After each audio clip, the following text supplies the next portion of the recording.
Hi there, I'm Siggy. Welcome to another exciting review here on Go For A Run. In this video I will be doing a full review of the Nike Invincible Run 3 after running at least 100 kilometers in them. Nike shoes give certain expectations, so let's find out if these expectations are fulfilled with the Invincible Run 3, especially if we compare them with their previous version. I can already give you a hint that there are key differences, positive and negative.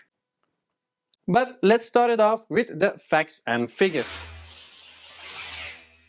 The Invincible Run 3 was released in February 2023 and as you guessed it, it's the third iteration. It features a stack height of 40mm in the heel and 31mm in the forefoot, resulting in a 9mm drop. The stack height has an increase of 3mm in comparison with the previous model. And you probably also guessed it from looking at the shoe itself, it's a max cushion shoe featuring the famous PE/BAX midsole foam Zoom X. This foam is used on a lot of different Nike shoes, but I think we all know why that is, because this is really good. It seems like the shoe is very wide in the forefoot, but actually it's true to size.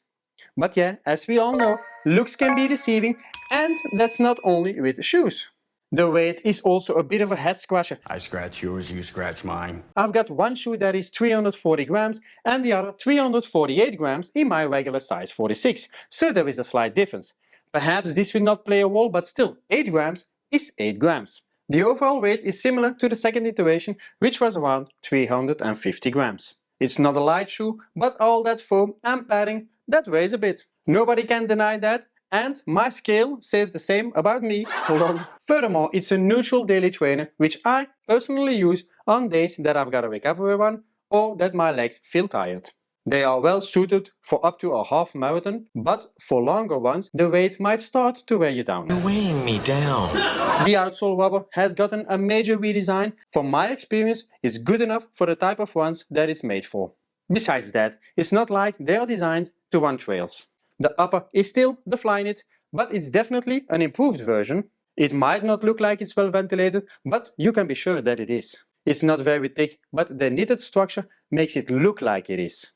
In the second iteration, the upper had an additional liner inside, and because of that, it had a bit less ventilation. Furthermore, there is a slight stretch in the upper, and at no point I noticed that it got tight in there. The tongue is non-gusseted, which is a big difference with the previous version. Although it's non-gusseted, it remains well in place, probably with the help of the small tab at the laces. The padding of the tongue does feel better than before. It's softer and it presses down more gently, depending how tight you do your laces, of course. The laces are now also flat with a slight stretch, and they are definitely of a high quality. Also here the quality seems to be better than on the previous version.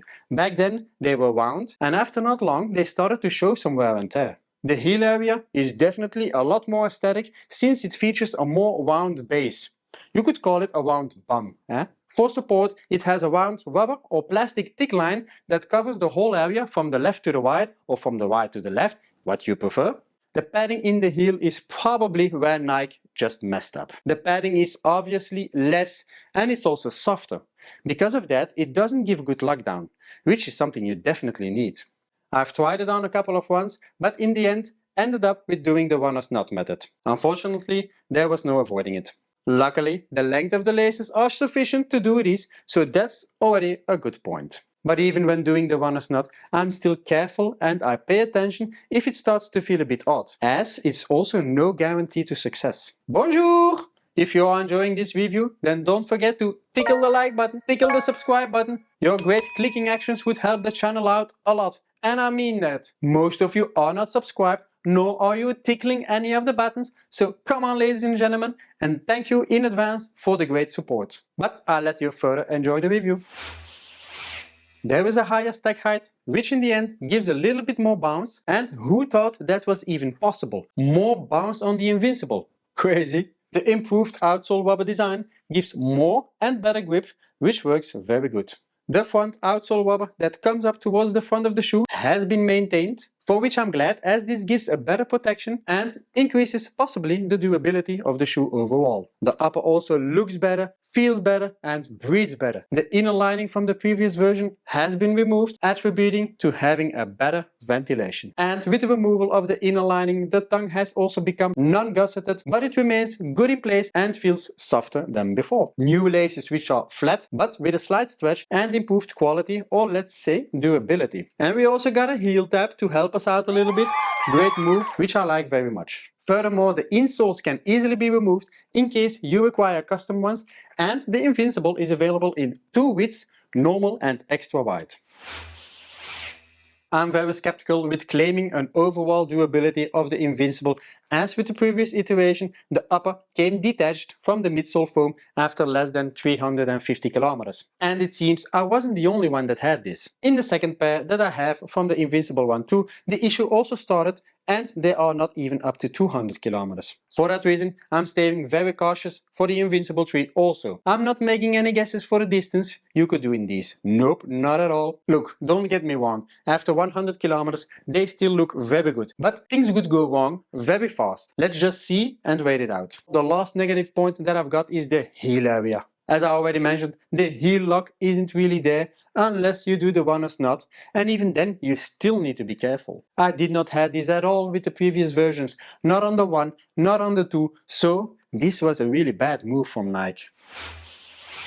The Invincible Run 3 got a massive upgrade from its previous version. The midsole foam stack was increased with 3 mm and still Nike managed to get the overall weight down a bit, which is a very good job. In the past I also had some grip issues with the outsole rubber, but that has gotten a lot better. I also got a better feeling when running in some warmer temperatures thanks to the better ventilation of the upper. And the heel tab is a nice addition, which I always appreciate. There are some mixed feelings though in recommending this shoe. I know it has a lot of positive points, but the heel slip issue and the previous experience in terms of durability makes me question them in general. We all have great expectations for these, especially for a company like Nike, but as mentioned, I wouldn't be comfortable to mention how much distance I expect that we can cover in them. I personally am keeping them in my rotation as they are truly great for my recovery runs or when my legs just don't feel like running. If you plan on ordering them online,